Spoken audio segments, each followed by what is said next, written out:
Hello, everybody, and welcome to our latest Friday update. This week we have a couple of things to share about some things that we're starting with our TK through 4 students and also with our 5th through 8th grade students. Last night we had our parent night for abuse awareness. We had Maggie Graving come from Seasons to just share information about how we can talk with our kids about abuse and about boundaries and things like that.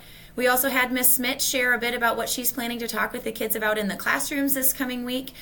We will be including an email that will have the link of the recording of our video of our parent night, as well as the handout that was used there as well.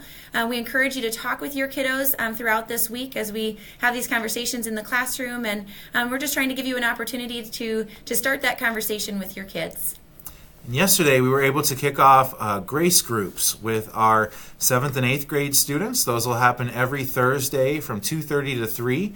We have 31 adults, men and women, coming to lead small groups that will focus on different life skills, how that applies to Scripture, how we can see these things from a biblical perspective, and some different employability skills like conflict management, sticking with things when it gets hard, and all of those kinds of things as well. So 7th and 8th graders will have that during their 8th period on Thursdays from 2:30 to 3.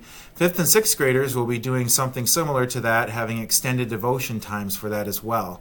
After each session, we plan to email out what we used for content and also discussion questions that we use to all parents, so that you can keep that conversation going at home, ask your students how it's going for them, and have those kinds of discussions as well. So we thank you for your support of Sioux Center Christian School. We're excited for these new opportunities that we have for our students, and we thank you for choosing Sioux Center Christian, and have a great weekend.